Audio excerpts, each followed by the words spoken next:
Olá você, seja muito bem-vindo, esse é o nosso Dialogando. E nosso primeiro vídeo do ano, vamos tratar um pouco aqui como podemos pensar o ano de 2021. Após um ano difícil que foi o ano de 2020, aliás, deixo para você a indicação de acompanhar a nossa live que fizemos com a professora Viviane, com o professor Francisco. Lá a gente fez aqui uma análise procurando mostrar como foi o ano de 2020. Agora é analisar daqui para frente. E quem vai nos ajudar nesse desafio é o professor Francisco Ortiz. Ele é formado em História pela Universidade de São Paulo e atualmente o professor Francisco, ele também é professor da Estado de São Paulo, na rede básica, e vai dialogar hoje aqui conosco. Professor, primeiramente gostaria de agradecer a sua participação aqui no nosso Dialogando de hoje, e gostaria que o senhor desse as primeiras palavras aí, pensando justamente em 2021, que vai ser um ano, professor, não sei se o senhor concorda aqui com essa minha análise inicial, um ano muito complicado do ponto de vista econômico, né? Nós tivemos a questão da pandemia, que ela evidenciou as desigualdades sociais do nosso país, né? Que sempre estiveram aí aos olhos para quem sai das suas bolhas sociais, né? E agora, com a questão da pandemia, a situação da pandemia demonstrou que, primeiro, o vírus, ele atinge todo mundo, né? Todos os seres humanos têm a capacidade aí de adquirir esse vírus. O problema é que existem pessoas que estão mais vulneráveis. E essas pessoas que estão mais vulneráveis justamente são aquelas que moram em favelas, né? Pessoas que moram em lugares que têm uma dificuldade de circulação de ar, por exemplo. Então, pessoas que às vezes não têm água encanada dentro de casa, né? A gente tem um problema grande de saneamento básico. Nesse sentido, o que foi pensado, né? É um auxílio. E essa ideia veio de outros países, inclusive o movimento começa, na verdade, nos países europeus, né? Você tem o próprio caso da Alemanha, que começou lá a apresentar essas medidas, de você dar seguridade para essas pessoas ficarem em casa, né? Aí chegou aqui ao nosso país, né? Houve lá um embate político, né? A princípio o governo queria dar R$ 200, depois você teve outros parlamentares da oposição e que, enfim, chegaram lá a um acordo de R$ 600, mas o auxílio terminará agora. E como que o senhor analisa essa questão e justamente a gente pensando a partir de 2021, e eu desejo para você um bom ano, professor. Olá a todos, olá Caio, antes de tudo gostaria de agradecer o convite, de poder participar dessa conversa, né? Como historiador, a gente fica um pouco pé atrás de fazer previsões para o futuro, né? Embora o historiador, na verdade, ele se preocupa bastante com o presente, na verdade, né? O pessoal pensa que é no passado, mas não é, a gente olha para o passado fazendo perguntas do presente, né? E, é claro, com vistas para o futuro. Mas fazer previsões que a gente já acha um tanto complicado, embora quase sempre é o que a gente acaba fazendo, né? É um exercício de futurologia, né? A gente tem que levar em consideração que, para acontecer, né, essas nossas previsões aqui que nós vamos fazer, o cenário é muito complexo, né? Que não vai depender de uma ou outra pessoa para ocasionar isso, né? Realmente é um exercício complicado, mas também é uma oportunidade de a gente justamente começar a vislumbrar e tentar encontrar alguns caminhos que pode acontecer nesse ano, né, professor? Eu acho que você, Caio, levantou alguns pontos bastante interessantes quando você falou da questão, por exemplo, do auxílio emergencial, né?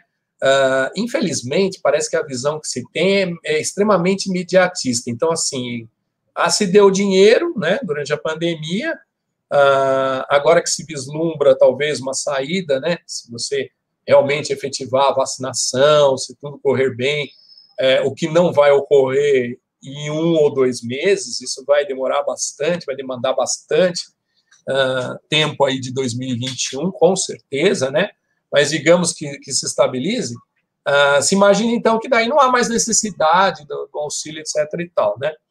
O que é falso, porque durante esse período de pandemia, como você também bem colocou, né, ficaram mais evidentes as diferenças sociais. Eu posso falar isso, por exemplo, do ponto de vista da educação, né? Quando você começa a fazer as chamadas aulas remotas, você só privilegiou quem tinha acesso à internet. E mesmo assim, um acesso, não um acesso qualquer, um acesso razoável, né? Para você poder passar uma aula, por exemplo, na frente do computador, aí, assistindo a uma aula live, vamos dizer assim, você precisa ter um bom equipamento, né? Uma boa ligação com a internet, coisa que não é geral no Brasil, né? Os preços ainda são bastante caros para as pessoas poderem ter esse acesso. Então, assim, não se facilitou isso de modo algum, né, para ninguém. E aí, partindo-se desse pressuposto, foi sendo feitas essas aulas para quem podia pegar, né? Isso causou um imbróglio bastante grande. Eu acho que a área da educação ficou extremamente afetada, ninguém imaginava uma coisa dessa. Você poderia imaginar uma série de cenários, mas uma escola parada, por exemplo, né? Quem é de escola particular, então, sofreu bastante também, né? Porque os donos da escola particular vão ter que, né, tiveram, né, que sambar aí para poder dizer, olha, a gente é necessário, né, a gente ainda é necessário, a gente está fazendo esse tipo de trabalho, por isso que vocês estão pagando para nós, né. A rede pública também tinha que mostrar serviço, e aí correu atrás, tá? No estado de São Paulo foi feito até um centro específico, né, um centro de mídias e tal, que teve uma repercussão bastante grande, tudo. Mas, assim, se nós formos ver, atingiu talvez nem metade, né?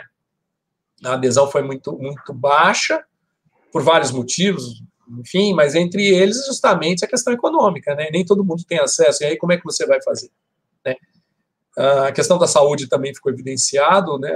O SUS se mostrou exatamente um órgão necessário, né? No início do ano, estavam pensando até em acabar com o SUS, né? Acabar com o sistema de saúde pública, né, desmontar ele, e, no entanto, foi ele que tentou segurar as pontas da população, né, bem ou mal foi isso que aconteceu. Então, assim, é claro, numa situação de pandemia, ela evidenciou as desigualdades sociais, e essas desigualdades continuaram, e acho que após o fim, né, se a gente chegasse ao fim da pandemia, elas também não foram resolvidas, não há uma política... O velho normal. Oi, desculpa. O velho normal. A gente vai retornar ao velho normal? O velho normal é o quê? É um velho normal na qual as pessoas... O normal, que daí então ele é anormal? Não, o velho normal é que as pessoas passam fome, né? O velho normal é um normal na qual você tem aí a própria questão da dificuldade de você manter o SUS, né? Então, a gente vai voltar para o velho normal, já que o novo normal foi um normal que o Estado interviu, né, nas atividades da vida, desde a questão do auxílio, até mesmo procurando garantir acesso à internet para alguns alunos. Isso aconteceu de forma mais ou menos, né, em alguns lugares. Mas agora a gente vai ter o afastamento, será, do Estado daqui para frente, novamente, voltando ao que era antes, ou será que a sociedade, ela despertou, vou falar a sociedade brasileira, ela despertou da importância, por exemplo, do SUS, da importância de você garantir programas de benefícios sociais, como o caso do auxílio emergencial, enfim, ou outros programas que podem surgir, como o senhor analisa essa questão, até mesmo a partir desse choque que foi a pandemia? Você colocou bem choque mesmo, né? Vamos lembrar, por exemplo, a questão da flexibilização nas questões trabalhistas, né? Durante a pandemia também foi possível você simplesmente demitir alguns funcionários sem problema nenhum, né? Coisa que antigamente eles tinham uma certa seguridade, eles ficaram completamente soltos, sem nenhuma. Então, não é que, né, não houve tanta participação do Estado nesse sentido, na questão trabalhista, por exemplo, não houve nenhuma, né? A gente sabe de vários casos de pessoas que acabaram perdendo o emprego, ficaram por isso mesmo, tem que se virar, daí, poxa, mas que absurdo. Conheço uma que eu tinha acabado de assinar o contrato, 2 dias depois foi mandada embora, né? E aí você diz, então eu vou procurar quem? Quem que você vai procurar se até o Ministério do Trabalho foi demolido, né? Hoje, para um trabalhador entrar com alguma ação trabalhista, ele tem que arcar com tudo, Agora, você imagina uma pessoa que já está desempregada, vai arcar com advogado, como? De onde que ela vai tirar o dinheiro, né? O dinheiro emergencial também não dá para cobrir os gastos. Então, assim, ela não vai procurar, né? Aliado isso, a morosidade já, né, da justiça, que já é notória, né? Histórica já, todo mundo fala, a morosidade da justiça, ninguém acaba entrando, né? E o descrédito também, que se tem bastante grande, isso leva pessoas a ficarem à míngua, né? Várias pessoas. E aí, assim, são pessoas que, se recebessem um certo salário, se recebessem um seguro, alguma coisa, seriam o quê? Seriam consumidores, o que faria a economia justamente andar, né? Mas não é o que ocorre. Eu não vejo com muito otimismo essa questão, não. Né? Eu acho que essas pessoas vão simplesmente ficar à margem mesmo.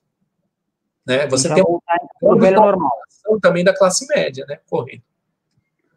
A gente vai voltar então para aquilo que era antes.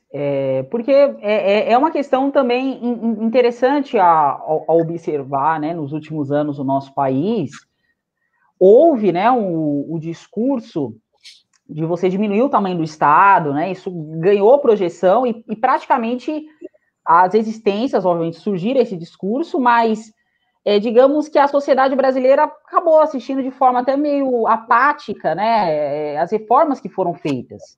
E agora o que é visto com a questão da pandemia, pelo menos a leitura que eu faço, é que acendeu, digamos assim, um alerta, né, um alerta, olha, é preciso algumas coisas o Estado ainda garantir, porque as pessoas ainda não tiveram essa emancipação do Estado, né, ou seja, elas não conseguem pagar um plano de saúde, elas não conseguem ter acesso à internet, por exemplo, que há algumas pessoas que dizem que hoje em dia pode ser colocado como uma ideia de algo básico, né?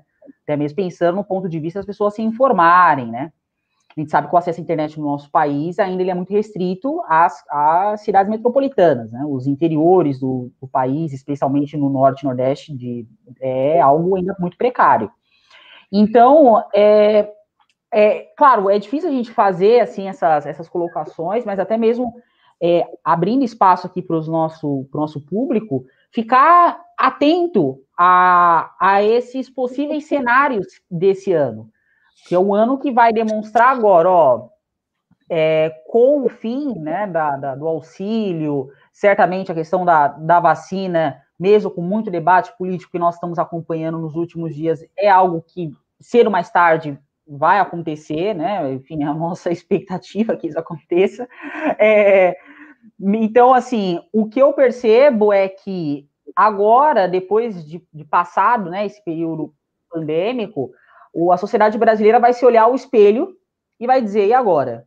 Eu quero ser o que eu era antes, né?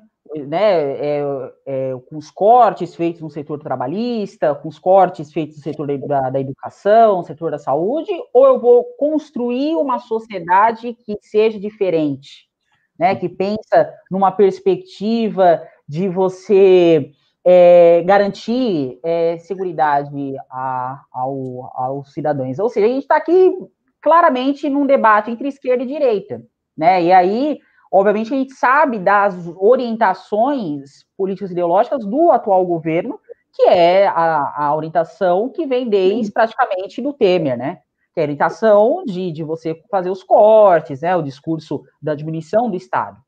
Só que existe ali, pelo menos o que eu percebo, um certo embate entre as ideias do Paulo Guedes, que tem lá uma formação, né, uma formação liberal, e em contrapartida, o presidente da República percebeu as qualidades, digamos assim, do ponto de vista político, da questão do auxílio emergencial, porque se a gente for levar em consideração, o presidente ele vinha numa queda, né, na sua popularidade.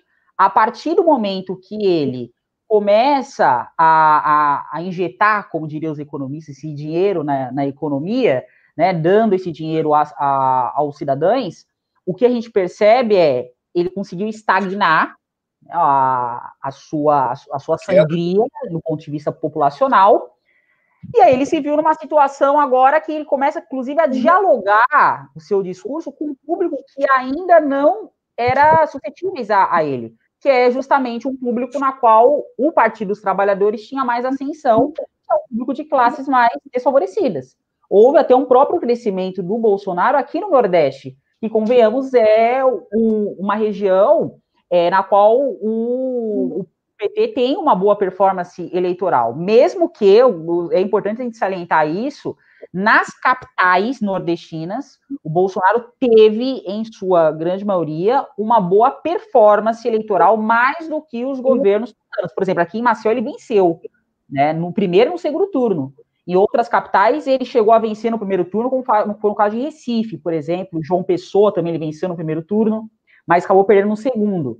Mas, se você for analisar, esse próprio discurso também do PT vem perdendo força também aqui no Nordeste, mesmo que em outras partes do país, o professor Francisco está lá em São Paulo, o antipetismo está predominante. Mas, fechando aqui o meu raciocínio, existe, então, aqui, para mim, vai ser um embate, né? O presidente, que talvez ele vai, talvez, procurar manter a questão do auxílio, ou continuar ali atendendo esse eleitorado, a partir do momento que ele perceber que essas pessoas vão começar a ter um posicionamento mais hostil ao seu governo. Em contrapartida, o ministro da Economia, que tem ali uma boa popularidade em setores, né, econômicos do nosso país, a imprensa adora elogiar o Paulo Guedes, né, e agora, como o senhor avalia aí esse embate? E, claro, no final das contas, quem tem a caneta é o Bolsonaro. Então, ele vai chegar, se a depender da situação, ele vai simplesmente mandar, talvez, o Paulo Guedes embora, né? Mas eu acho que aqui está um ponto espinhoso, né? Ver o que vai ser pós esse auxílio, tendo em vista que o presidente já demonstra uma certa queda da popularidade em lugares que elegeu ele com grande predominância. Basta ver nas eleições de São Paulo e no Rio de Janeiro, que ele não conseguiu transformar aí os seus candidatos em prefeitos. Então, algo que em 2018, um deputado lá desconhecido, ele colocava a mão e praticamente a pessoa se elegia. Então, é interessante notar lugares que têm uma dependência menor do auxílio emergencial, né? No caso, São Paulo e Rio de Janeiro são lugares que têm dependência menor do auxílio emergencial. Como o senhor avalia essas questões que eu coloquei aqui? Eu acho assim, um primeiro dado de tudo que você falou, que eu acho que é gravíssimo, é essa característica, né, da população de ser imediatista. Então, por exemplo, se ela receber um benefício, ela apoia. Se ela não recebe, ela retira o apoio. Então, assim, não existe projeto, né? Não há um projeto daqui para frente. Então, eu também não acredito que em 2021, por exemplo, né, vai haver essa reflexão sobre o papel do Estado, do SUS, que foi ele que... Né, porque não há uma iniciativa de fazer projeto. A coisa é imediatista mesmo. Eu preciso disso, eu jogo ali, o povo, tá querendo tal coisa, ele, gostei dessa, então agora eu apoio esse. Eu tiro o apoio na medida em que eu acho que eu não estou recebendo aquilo que eu quero. Então, assim, essa característica é ela que amarra muita coisa. Aliás, quase tudo. Né? Essa falta de perspectiva. Então, isso se mantém eu acredito que vai se manter em 2021, falta de perspectiva, e isso atomiza cada vez mais as pessoas, fazendo com que elas não consigam se agrupar, se aglutinar para até uma ação política. Política não política partidária, uma ação política no sentido de começar a exigir coisas, projetos de futuro de Brasil. Isso ninguém faz. Você quer pensar na sua situação agora. Muita gente vai ficar desempregada, o desemprego está aumentando bastante, a tendência é aumentar, né? Se seguir a linha Guedes, a linha do liberalismo do Guedes, dos Chicago Boys, etc. E tal, o que é que nós vamos ter? Um aumento do desemprego, né? Um desempenho econômico brasileiro raso, provavelmente o PIB continua descendo, né? Não sei se vai aumentar, acredito que talvez não, né? Não vai aumentar. E você vai ter uma desculpa muito boa, que vai ser a pandemia sempre, né? Tudo vai ser, por causa da pandemia, porque sempre você fica achando culpados para a sua inatividade, né, nessas questões de projeto. Então, quando eu não fiz um projeto econômico para a ampla maioria da população, e aí quando a população começar a perceber que está entrando bem, que não está conseguindo avançar, você põe a culpa na pandemia. Ah, não, foi a pandemia, graças à pandemia, foi isso que criou essa crise e tal. Né? Então, a palavra crise aqui no Brasil, ela é histórica, né? Então, em vários momentos você fala assim, nós estamos em crise, então vamos apertar o cinto, e o cinto que se aperta é sempre, sempre do mesmo lado, né? Enquanto a classe patronal continua ganhando, né? O sistema econômico continua o mesmo. Quem dança sempre são os pobres, e eles que pagam a conta no final, né? As trabalhadoras e tal. Agora, quando você tem essa questão de perdas, né, vamos dizer assim, de seguridade social, etc., a pessoa começa a pensar cada vez mais individualmente, isso que é o grave. Então, aquele oportunismo, vamos dizer assim, né, o imediatismo oportunista, eu quero o auxílio emergencial, se me dá, o cara é legal, né, essa pessoa é bacana. O personalismo na política, infelizmente, acredito que vai continuar. Então, nós não tivemos mecanismos políticos, né, de participação política efetiva da população. E isso nós não temos há séculos, não temos isso. Né? E aí a gente perpetuando esse imediatismo, a gente continua a perpetuar a falta de projeto para o país, né? Um projeto para a população, melhor falando, né? Para a população toda do Brasil. Porque você tem um projeto único para uma classe social que continua se beneficiando de tudo isso, inclusive se beneficiando das crises, né? O que é mais triste. Então eu não vejo assim para 2021 uma coisa assim, eu vejo que a preocupação vai ser muito, de novo, individualista, como é que eu vou salvar o meu emprego, ou o meu subemprego, né? Como é que eu vou fazer para me virar, que vai ser muito difícil, né? E o desemprego vai aumentar, com certeza, e a culpa sempre vai ser a pandemia. A pandemia vai ser o grande bode expiatório para tudo isso, né? E não o modelo econômico. Eu não acredito que... No começo, né, existia, me lembro, no começo de 2020... as pessoas, no começo de 2020, vamos dizer, aí, em março, né, quando começou as notícias da pandemia, etc. e tal, algumas pessoas extremamente otimistas pensavam que, nossa, agora a população brasileira vai acordar, vai se organizar e vai repensar o modelo econômico, vai criar uma coisa nova, né? E hoje se percebe que não, ninguém tem coragem para fazer isso, né? Se você voltar para aquela normalidade, essa palavra é interessante porque o povo adora a noção de equilíbrio, né? Se tudo voltasse a ser como era antes, e se imagina que o antes era bom, né? Pelo menos eu sabia, eu entrava bem, eu não ganhava muito, mas era aquilo ali, eu sabia como é que era, sabia o que esperar, tá ótimo. Então, se continuar esse tipo de pensamento, eu acho que ele vai permanecer cada vez mais forte, a gente não vai conseguir mudar nada mesmo. Eu acho que é interessante pensar, né, um pouco essa questão que o senhor trouxe aqui para a discussão, né, numa ideia o que as pessoas estão pensando no curto prazo, né? Agora, a questão também que se coloca é que existem necessidades básicas que muitas vezes elas não são atendidas, que faz com que as pessoas, de fato, elas tenham que pensar o que eu vou comer no dia seguinte, Sim. Né? Então, aqui que está o ponto sensível, né? Esses programas, né, de auxílio emergencial, você tem no caso também do Bolsa Família, se for pegar mais lá atrás, o Bolsa Escola, né? Enfim, esses programas, na verdade, eles não dão conta do amanhã. Sim. Né? E até hoje, seja os governos de esquerda, que ficaram a maior parte do tempo comandando, né, esses programas de auxílio social, podemos dizer assim, e agora também um governo mais à direita, você não tem uma perspectiva do amanhã, né? O que é pensado o que foi comentado no ano passado, o tal do Rei da Brasil. E o que seria o Rei da Brasil? O Rei da Brasil seria o quê? Uma continuação, até alguns ministros usavam a ideia do vitaminar, né? Vitaminar o Bolsa Família. Ok, aqui o discurso meu, e tenho certamente pelo conheço para o senhor Francisco, não a gente não está aqui defendendo o fim do Bolsa Família, né? É bom te deixar claro essa ideia, porque nunca é demais, né? Mas o pessoal gosta da manchete, né? E a manchete não somos contra o Bolsa Família. Mas a questão que se coloca é talvez pensar um pouco além, né, dos auxílios imediatos. Porque, de fato, existe uma... Eu gostei disso que você falou, foi muito bom, porque, assim, na verdade, até a gente poderia dizer que é contra o Bolsa Família, no sentido que o ideal seria que ele não precisasse existir. Né? Então, nesse sentido, sim. Né? Nesse sentido, sim. Né? A gente gostaria que ele nunca precisasse existir, mas para isso precisa de um projeto, e você precisa de um novo projeto econômico, que não está sendo criado, não está sendo colocado nenhuma coisa diferente. Né? Tudo que está sendo pensado é o que já existiu, que já foi.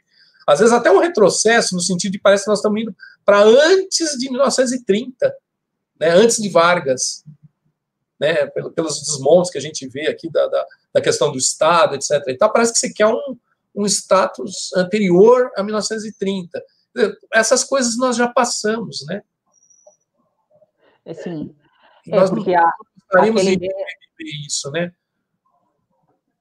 Sim, o que eu vejo também é um pouco nesse mesmo prisma, assim, né? No sentido de pensar, olha, a gente precisa pensar no amanhã, né? Mas aí você tem também, até mesmo do ponto de vista eleitoral, uma necessidade de você também não emancipar essas pessoas, né? Diga-se de passagem, de você não, de fato, não pensar ali em projetos. Melhor você ficar dando os auxílios do que de você, de fato, criar, e que o senhor está falando, esses projetos para emancipar essas pessoas da dependência desses valores, né?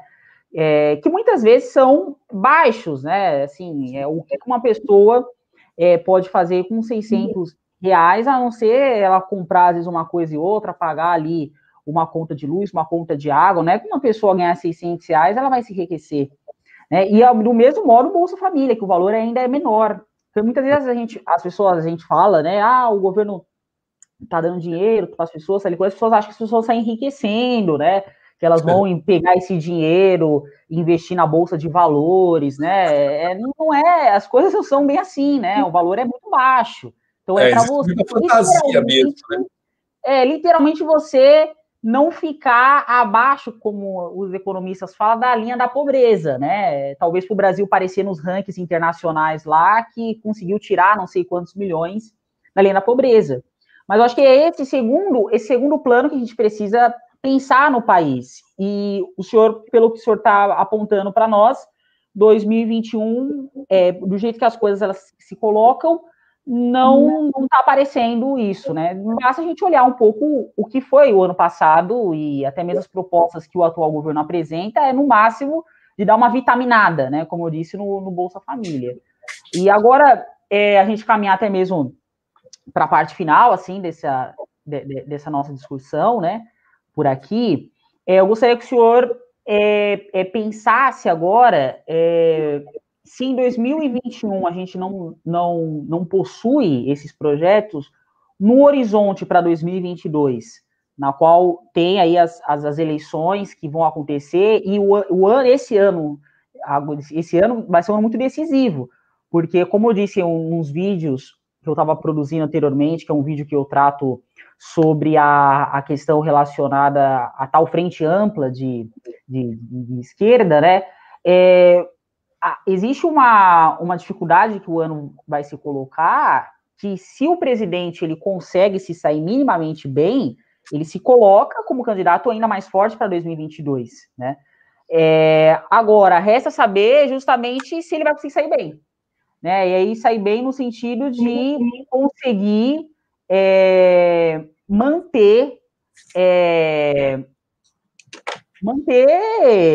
a estabilidade do país, a não deixar que as coisas elas piorem ainda mais. E é um ano decisivo, o ano de 2021, né? E como o senhor avalia aí esse ano de 2021 e aí pensando nos projetos que eventualmente possa ter no futuro, que é 2022? Nesse ponto em especial, eu acho que seria interessante a gente rever os resultados das eleições de 2020. Seria um termômetro interessante para a gente começar a pensar essas questões de 2021 para 2022, né? O que você tem em geral, né?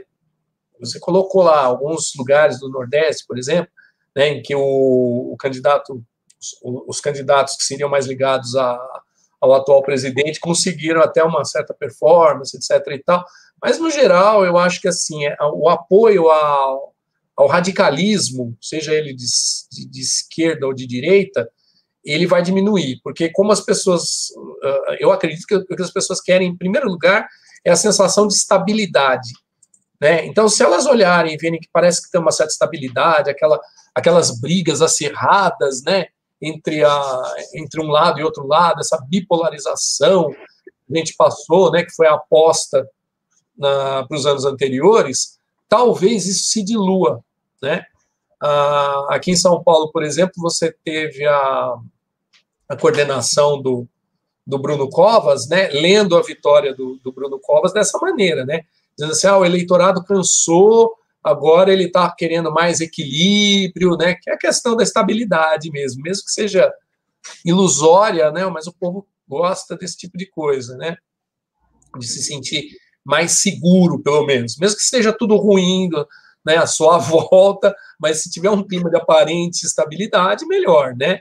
E aí, na realidade, né, acho que a eleição, no caso de São Paulo, né, a vitória aqui do Covas na prefeitura, ela foi mais um resultado, não de que as pessoas estivessem apostando nele, porque o PSDB está extremamente desgastado para a elite econômica brasileira. A elite econômica achou, já desde Alckmin, né, tem achado que o PSDB é um partido fraco na questão de resolver problemas para eles econômicos, né?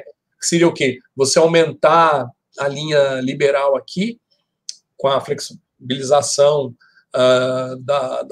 das regras trabalhistas, você diminuir ao máximo isso, ainda tem um projeto de desmonte de sindicato, né, que está em vias de acontecer e tal. Então, a elite econômica, ela quer esse tipo de coisa, e ela esperava que o PSDB fosse fazer isso. Mas como o PSDB segurou um pouco por conta de outras eleições, então se colocou assim, o PSDB é fraco, ele só pensa em ganhar a eleição, então a gente não aposta nele. E aí a classe econômica apostou na ultradireita, né? Brincou um pouco com fogo, eu acho. Né? Apostou na ultradireita, por quê? Porque a ultradireita fez exatamente uma série de coisas via o Guedes, que é quem segura o governo Bolsonaro, né? Quem segura é o Guedes, né? Ele que é o elo entre as elites econômicas, né? O grande poder econômico no Brasil, e a política. Então, ele segurou o quanto deu, né? Agora, a elite econômica também não vai ficar apostando direto nesses radicalismos, né? Quando ela começa a ver que isso daí também não está pegando bem, né? Então agora é hora de parar, tal. Ela também não está gostando, né? Assim, não, peraí, não era para acreditar muito no papel, era para fazer essas coisas, mas não vai além, né? Aí quando parece que começa a se colocar além do que é aquilo que eles queriam, é óbvio que eles vão retirar o apoio e talvez, né, talvez o PSDB volte a ter o papel que ele teve antigamente, né, de ser o baluarte da direita liberal, né, que não gosta de radicalismo, né? Quando a gente fala direita liberal, não é, a gente precisa definir bem, né? Não é a extrema direita, né? É a direita, vamos dizer, a direita light, né? Ela quer realmente acabar com as relações trabalhistas, mas ela não quer aparecer assim como alguém radical, tá? Quase fascista, né? E quando começa a se pintar uma imagem quase fascista de alguém, é melhor retirar. Né? Se isso é verdade ou não, a gente não está discutindo isso, mas assim, começa a aparecer essa pecha, então é melhor sair fora, né? E aí a classe econômica desiste, né, do apoio. Então, assim como ela apoia, ela tira, a gente tem que pensar um pouco nessas questões. Talvez o PSDB possa ressurgir daí, né, reaparecer como paladino da direita de novo, né? Aí ele vai conseguir, porque o que eu estou querendo dizer com isso é que, assim, se o sistema econômico apoiar, é claro que daí a imprensa, que está na mão do setor econômico, e as outras coisas vão acompanhar também, né? E a população tem, por esse imediatismo, se você der alguma migalha, alguma coisinha aí que ela pegue como isca, ela vai para o caminho, né? Vai adotar esse caminho. Então eu vejo assim, as eleições para 2022 seriam mais ou menos nessa linha, né? Acredito eu. É a esquerda. A esquerda, ela vai brigar bastante para saber quem que vai ser esse líder aí da frente, etc. e tal. Você tem bastante gente querendo pegar esse lugar, né? Você tem o Boulos, você tem aí o governador do Maranhão, né? Que é o Flávio Dino. Flávio Dino. O Flávio Dino, né? Você tem também o que foi ministro aqui, como é que era na época do... como é que é o nome dele lá? O coronel lá? Ciro Gomes. O Ciro Gomes, né? O coronel Ciro Gomes, querendo se colocar como líder da esquerda. Você tem o PT comendo por fora, porque o PT está descendo a ladeira, né? Cada vez mais, né? Está aqui no Brasil descendo a ladeira. O PT está descendo bem a ladeira. Ele já não, em termos de credibilidade, ele já não está conseguindo muita coisa, né? Ele não faz uma autocrítica, ele não coloca esse tipo de coisa, né, para frente da população, etc. e tal. Não se revê, não se renova, né? Não sei se vai continuar apostando de novo em Lula para 2022, maior força que ele possa ter pessoalmente, mas aí a gente continua naquela política personalista, quer dizer, a gente ainda não cria mecanismos, né, de participação popular mesmo, né, de ouvir base, esse tipo de coisa. A gente continua correndo pelas personalidades, né? E aí eu acredito que a esquerda vai ficar com essa briga de personalidades. O Boulos tem uma certa... as pessoas têm certa aversão ao Boulos, né? Porque acham que ele é extremamente radical, tal, mesmo ele tendo mudado o tom do discurso dele, mas como ele é ligado ao movimento do sem-teto, o pessoal ainda coloca muito isso, né? O efeito Dr. Zhivago é muito forte nas pessoas, né? O que eu estou chamando de efeito Dr. Zhivago? O filme, nossa, né? A obra é um pouquinho diferente, tal, tem suas coisas, mas no filme ele demonstra aquela coisa das pessoas dividindo, né, que com a Revolução comunista na Rússia, as pessoas ficaram dividindo as suas casas, né, e aí o pessoal aí que tem um quartinho, não sei aonde, já fica com medo, dizendo que vão invadir a casa dele, que vão dividir com outros, ele vai ter que dividir com os outros e tal, então isso dá um medo, né, aquele coitado que acabou de conseguir comprar, né, pagar a prestação lá do aluguelzinho dele, minha casinha, esse negócio desse tamanho, aí vai ter que dividir com 500, né, que isso é que o Boulos quer. Então, esse que eu chamei de efeito Dr. Zhivago, né, o filme mostra muito essa situação. Era interessante, porque quando sempre tinha alguma eleição, que tinha algum candidato de esquerda ganhando, ou chegando, né, à frente, as emissoras de TV passavam esse filme, aí caía completamente as estatísticas com relação àquele candidato, né? Ai, não, eu não vou dividir meu quartinho com 500 pessoas, né? Ou 1.000, sei lá quantas, tá? E por mais absurdo que pareça esse discurso, ele pega, né? As pessoas caem muito com isso, né? E isso graça solta por aí. Toda vez que tem alguma eleição, e infelizmente, né, o Boulos é acreditado esse tipo de coisa, né? Então fica difícil para ele conseguir aglutinar. Ele mostrou uma força muito grande aí nas eleições de 2020, né? Em 2020 ele teve uma atuação espantosa, né? De São Paulo, que é um reduto sempre foi, né? Um grande reduto de direita e tal. De repente ele conseguiu chegar para o segundo turno, foi espantoso. Então, talvez se aposte no nome dele. Mas aí você vai ter essa briguinha de personalidades, né? Qual vai ser a personalidade que vai dizer que está representando a esquerda, né? Isso vai ser muito complicado. E a esquerda vai brigar internamente muito para descobrir quem que no final ela vai acabar apoiando, senão vai lançar 2 candidatos, e aí divide de novo, né? É quase como era o problema que tinha quando tinha Arena e MDB, né? Arena e MDB, quando você tinha na época da ditadura, fizeram só 2 partidos, aí quando o partido de oposição começou a ganhar, aí fizeram abertura, porque ia dividir para dominar, divide a esquerda, né? Ela está toda junta, né? Primeiro foi bom colocar todo mundo na mesma caixa, porque daí eles ficaram se matando lá dentro, brigando, a Arena conseguia ganhar. Mas aí, quando eles começaram a ficar espertos, começaram a se unir, etc., e formar um nome só, aí a direita descobriu que aquilo estava dando errado, né? Porque daí os caras conseguiram se unir. E agora? Agora que eles se uniram, vamos dividir eles de novo, abre os partidos de novo. Aí começa a fazer aquele bando, partidinho, tal, né? Que aí você dilui, né? Então, uma coisa que a esquerda precisa pensar é isso. Se ela quiser fazer frente ampla, ela não pode se diluir, né? Com todos os problemas que isso acarreta. Se for Ciro Gomes, né? o baluarte da esquerda, e você vai ter que seguir isso daí, pelo menos num primeiro momento. Tá? Eu não sei se a esquerda vai ter essa visão. Pelo menos por agora, né, o PT, ainda com as suas vaidades de querer lançar o candidato próprio, abrir mão de lançar um candidato dele, né, eu acho que agora, né, na atual circunstância que a gente está vendo aqui, o PT não tem condições de fazer isso.